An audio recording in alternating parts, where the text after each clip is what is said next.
sebelum Brigadir RA meninggal, dia tuh sempat menelpon ke rumah. Dia bilang sama istrinya bahwa dia tuh nggak nyaman sama pekerjaannya. Assalamualaikum warahmatullahi wabarakatuh. Terima kasih sudah menonton video ini. Hari ini gue akan membahas kejadian-kejadian mengerikan, kisah nyata yang terjadi di muka bumi ini. Kali ini merupakan sebuah cerita yang terjadi di Jakarta. Sebelum gue memulai ceritanya, jangan lupa untuk subscribe channel ini dan bagikan video ini ke teman-teman kalian atau keluarga kalian agar mereka tahu bahwa kasus seperti ini ada. Kamis 25 April 2024 kemarin, Ridal Alitomi atau Brigadir RA, anggota Satlantas Polresta Manado, ditemukan sudah tidak bernyawa di dalam sebuah mobil mewah, sebuah mobil Alphard yang berada di halaman rumah di Jakarta Selatan. Dari olah TKP, hasil forensik rekaman CCTV, dan investigasi lainnya, akhirnya disimpulkan nih bahwa Brigadir RA ini mengakhiri nyawanya sendiri atau mengakhiri hidupnya sendiri dengan menggunakan senjata api. Tapi nggak lama setelah putusan itu keluar atau bahkan ketika kasusnya lagi berjalan nih, masyarakat Indonesia yang sangat kritis mulai menyuarakan, kok banyak banget gitu kejanggalan-kejanggalan dalam kasus ini. Apa aja kejanggalan-kejanggalannya, dan banyak banget yang masih mempertanyakan apa yang sebenarnya terjadi pada Brigadir RA dan apa saja yang ditutup-tutupi. Gak usah berlama-lama, mari kita bahas bersama. Di tahun 90-an ternyata harga diri dengan kuasanya dia memberikan korek tekstur wall yang bahkan dia ini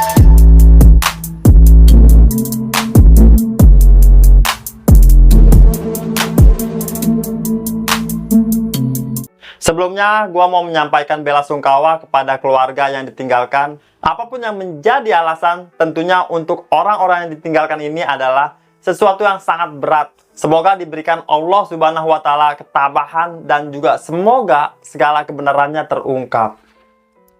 Kamis, sore tanggal 25 April 2024 kemarin, masih di dalam sebuah mobil Alphard, setelah mengantarkan sang pemilik mobil bersama keluarganya pulang ke rumah, Brigadir RA sebagai sang pengemudi hendak memarkirkan mobil ini. Tertangkap oleh CCTV dan juga orang yang sedang ada di lokasi, mobil yang dikendarai sama Brigadir RA ini kok tiba-tiba berjalan secara tidak normal. Maksudnya gimana nggak normal gitu. Jadi dia kalau misalkan mau parkir, pastinya kan udah ada gitu perhitungan-perhitungannya. Tapi ini perhitungannya tuh seakan salah gitu. Terdengar di waktu yang sama ada sebuah letupan dar yang berasal dari dalam mobil.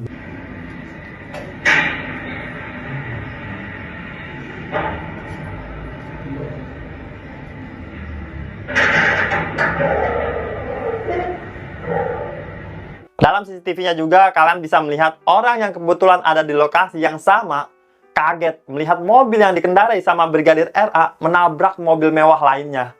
Dia mencoba mengecek ke dalam mobil. Diceklah sama dia dari jendela pengemudi mobil.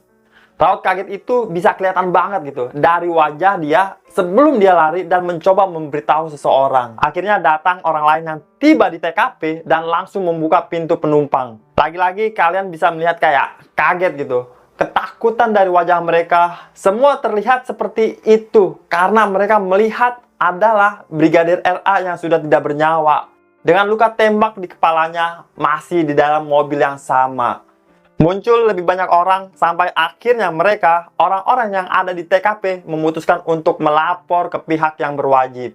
Setelah mendapatkan laporan Polda Metro Jaya, Puslap 4 Polri, dan tim identifikasi segera datang ke sebuah rumah yang terletak di Jalan Mampang Prapatan 4, nomor 20, Tegal Parang, Jakarta Selatan. Mereka melakukan olah TKP dan membawa jasad Brigadir RA ke RS Polri Kramat Jati. Dimulailah penyelidikan dari polisi berdasarkan olah TKP, keterangan saksi-saksi, penemuan barang bukti, dan juga berdasarkan Comprehensive Metode SCI, Scientific Crime Investigation, polisi menemukan senjata api jenis HE9 di dalam mobil yang diduga kuat digunakan sama Brigadir RA untuk menghabisi nyawanya sendiri. Tim kedokteran forensik RS Polri itu juga mengatakan tidak ditemukan tanda kekerasan pada tubuhnya Brigadir RA, kecuali luka tembak di bagian kepala. Bukti kecocokan DNA Brigadir RA dan berbagai barang bukti juga diperiksa, yaitu swab tombol start engine mobil sampai swab di gagang senjata api, dan tim Puslap Force Mabes Polri juga memastikan tidak ada DNA lain selain milik Brigadir RA di dalam mobil tersebut. Rekaman CCTV yang telah diperiksa juga menunjukkan adanya bunyi letupan yang berasal dari dalam mobil. Nah, ini adalah dari rekaman CCTV-nya. Sekitar pukul 16.20 terlihat ada sebuah mobil Toyota Alphard berplat nomor DPR RI 23XII sampai di depan pagar. Semenit kemudian, mobil itu masuk dan menuju sebuah rumah dan menurunkan 5 orang penumpang yang terdiri dari seorang pria dewasa, 1 anak laki-laki, 1 wanita yang menggendong anak bayi, dan juga 1 wanita memegang tas. Terlihat seperti satu keluarga. Jadi ada bapak, anak, ibunya, dan juga seorang asisten rumah tangga. Pukul 15.23, mobil yang sempat terparkir sebentar itu tiba-tiba mundur belok kanan dan sempat berhenti lagi sementara beberapa saat.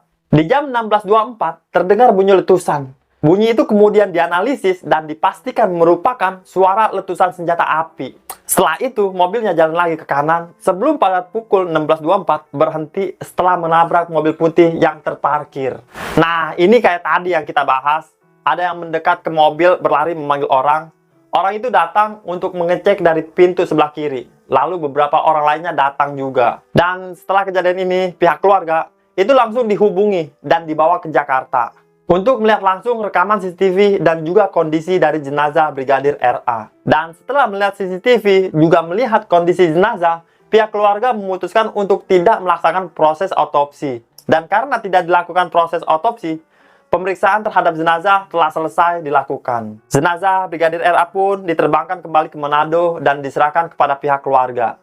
Dan karena buktinya dianggap cukup, termasuk dari dokter forensik dan tim cyber, akhirnya polisi mengambil keputusan bahwa kasus Brigadir RA adalah pengakhiran hidup sendiri dan kasusnya pun ditutup. Tapi publik memiliki perbedaan pendapat. Kesimpulan ini dianggap terburu-buru oleh banyak pihak.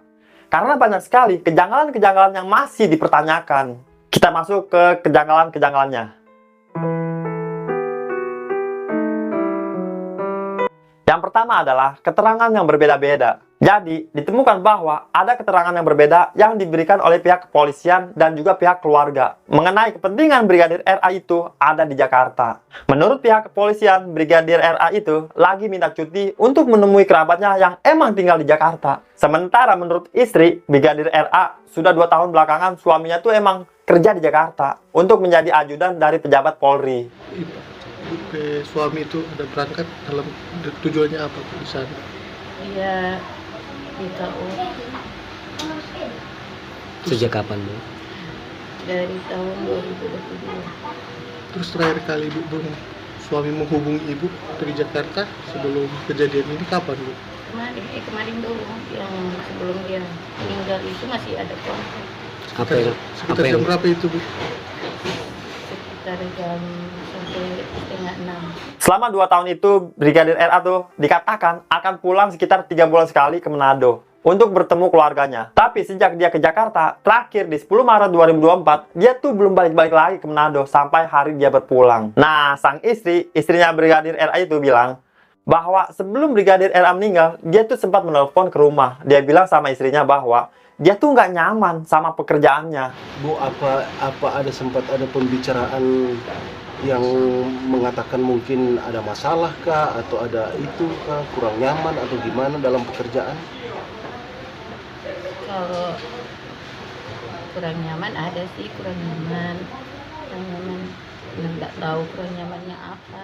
Nah, menurut dari keterangan istri Brigadir RA yang bilang bahwa suaminya tuh udah 2 tahun terakhir kerja di Jakarta.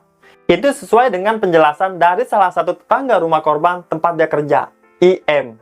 Dia bilang bahwa Brigadir RA emang udah bekerja di rumah itu sebagai sopir selama 2 tahun terakhir. Bahkan IM ini bilang bahwa Brigadir RA tuh pernah ikut sama bosnya ke Jawa Timur pas momen lebaran. Lah, dia kan brigadir. Terus siapa bosnya dan siapa pemilik Alphard atau rumah tempat dia bekerja itu? Sang pemilik rumah adalah seorang pria bernama Indra Pratama yang diketahui sebagai seorang pengusaha batu bara. Dia mengatakan bahwa dia emang mengenal Brigadir RA dalam urusan pekerjaan. Tapi Brigadir RA itu tidak bekerja maupun melakukan tugas pengawalan untuk dirinya. Dan meskipun sudah berada di rumahnya semenjak 1 minggu, pemilik rumah itu mengatakan bahwa keberadaan Brigadir RA itu hanya untuk silaturahmi saja. Menurut salah satu saksi, Brigadir RA itu sudah berada di sana dan mengobrol dengan tetangga-tetangga bahkan sejak sebelum Lebaran tahun ini. Makanya tetangganya juga tidak menyangka. Dari situ publik mulai sadar dong. Loh, berarti tadi kesaksiannya si pemilik rumah tentang Brigadir RA yang baru menginap seminggu itu berarti nggak benar dong. Sebuah kebohongan. Bahkan status kepemilikan rumah tempat Brigadir RA itu meninggal juga dipertanyakan. Menurut seorang saksi, selama ini diketahui bahwa rumah TKP itu adalah rumah milik almarhum Fahri Idris, mantan Menteri Perindustrian. Rumah itu lalu dikontrak selama 2 tahun oleh pengusaha batubara IP yang juga aktif dalam dunia politik. Tapi Bapak IP membantah dan mengaku bahwa rumah itu adalah miliknya dan bilang bahwa dia tidak menyewa rumah ini. Nah, Pak IP ini juga bilang, tolong ya media, jangan memberitakan berita bohong yang bilang bahwa ada 15 CCTV di rumah saya yang rusak. Soalnya di rumah saya itu ada total 20 CCTV yang aktif. Dan DVR-nya semua sudah diserahkan kepada pihak berwajib. Dan Pak IP juga mengatakan bahwa pada saat peristiwa itu terjadi, dia sedang tidak ada di rumah. Plat nomor palsu dan berubah. Dalam rekaman CCTV-nya terlihat bahwa mobil Alphard yang dikendarai sama Brigadir RA itu menggunakan plat nomor DPR RI. Mahkamah Kehormatan Dewan DPR RI mengatakan bahwa plat tersebut adalah plat palsu. Dia menuturkan bahwa seri XII Romawi di bagian belakang itu merupakan nomor yang diperuntukkan untuk pemimpin badan legislasi balik DPR. Tapi katanya mestinya penomoran itu cuma dimulai dari angka 6 sampai 10. Jadi nggak bisa sampai 23 dan nggak boleh digunakan selain oleh legislator. Pihak DPR RI katanya akan mengusut pemakaian nomor plat tersebut karena emang itu cuma boleh digunakan untuk anggota dewan. Selain menggunakan plat nomor yang palsu, kejanggalan lainnya adalah bahwa tiba-tiba aja nih, setelah dilakukan penyelidikan awal dan olah TKP, pas media mau datang kayak mau moto-moto kan gitu, plat mobil Alphardnya itu berubah jadi B1544QH. Dan meskipun diberitakan bahwa meninggalnya itu karena luka tembak, beberapa warga sekitar itu mengaku tidak mendengar sama sekali ada suara tembakan di sekitar waktu kejadian. Menurut N, salah satu saksi, dia dan beberapa temannya itu sedang mengutak-atik motor di tembok belakang TKP pada sore itu. Tapi semuanya sama sekali tidak mendengar ada suara letupan pistol. Bahkan baru tahu bahwa ada kejadian setelah kok ada rame-rame gitu di area situ. Dan setelah polisi datang, izin dinas dan kepemilikan senjata, Ketua Harian Komnas Benny Mamoto itu mempertanyakan mengenai legalitas penggunaan dan juga surat perintah Brigadir RA. Dia menanyakan apa ada nih surat tugas ditemukan di TKP atau hasil penggeledahan di tempat dia menginap itu. Karena kalau nggak ada, ya perlu dipertanyakan lebih lanjut. Karena dia kan ditugaskan tiba-tiba di Jakarta, apalagi jadi supir atau ya jadinya ajudan gitu. Tapi kalau ajudan, kok Pak IP bilang bahwa dia nggak punya ajudan dan bahwa dia dan Brigadir RA tuh cuma kerabat. Kejanggalan lainnya itu juga terkait dengan kepemilikan dan juga penggunaan senjata api yang digunakan sama Brigadir RA. Seorang brigadir yang sedang cuti. Karena menurut berbagai pihak, izin menggunakan senjata oleh anggota kepolisian itu seharusnya melekat pada kepentingan dan keperluan tugas. Artinya, kalau misalkan seseorang anggota lagi tidak bertugas, ya mestinya dia tidak membawa senjata api. Senjata apinya harus diserahkan kembali untuk disimpan. Kejanggalan terakhir ada di sosok Polwan. Dalam informasi terbaru, sosok Polwan yang dikabarkan sebagai atasan dari Brigadir RA adalah Kompol YI. Dia dituduh menerima setoran dari bos batubara terkait penugasan Brigadir RA sebagai ajudan atau supir. Tentunya Kompol YI membantah tuduhan tersebut. Tapi dia juga memaklumi tuduhan tersebut kepadanya. Tapi sampai hari ini belum dilakukan penyelidikan lebih lanjut terhadap tuduhan-tuduhan tersebut. Meskipun sudah diambil keputusan bahwa Brigadir RA itu menghabisi nyawanya sendiri dan penyelidikan sudah ditutup. Dan pihak kepolisian katanya masih akan mencoba mencari tahu apa motif dari pengakhiran hidup ini. Salah satu caranya adalah dengan mengecek ponsel dari Brigadir RA. Tapi sampai hari ini, Kombes AD Rahmat Idnal, dia mengatakan motif dari Brigadir RA menyudahi hidupnya sendiri adalah karena masalah pribadi. Teman-teman, apakah kalian setuju dengan kesimpulan para polisi ini? Bahwa ini adalah masalah pribadi dan kebetulan dilakukan di tempat publik, di tempat orang lain. Atau kalian setuju sama masyarakat yang melihat bahwa banyak sekali kejanggalan-kejanggalan yang perlu diselidiki? Di kasus ini terlihat seperti ada petugas kepolisian yang bisa ditugaskan untuk menjadi ajudan atau pengawal dari warga sipil yang kebetulan sepertinya punya banyak uang gitu. Sebenarnya apa yang terjadi kalau misalkan gua bacain komentar-komentar dari liputan-liputan berita, kelihatannya tuh masyarakat terpecah gitu. Ada yang percaya bahwa dia benar-benar mengakhiri hidupnya sendiri, mungkin emang tekanan besar gitu, atau punya masalah pribadi. Tapi banyak juga yang percaya bahwa mungkin saja dia dihabisi atau diakhiri hidupnya. Tapi yang jelas, kalau misalkan dilihat dari CCTV, emang kelihatan dia satu-satunya orang yang berada di dalam mobil itu saat kejadian.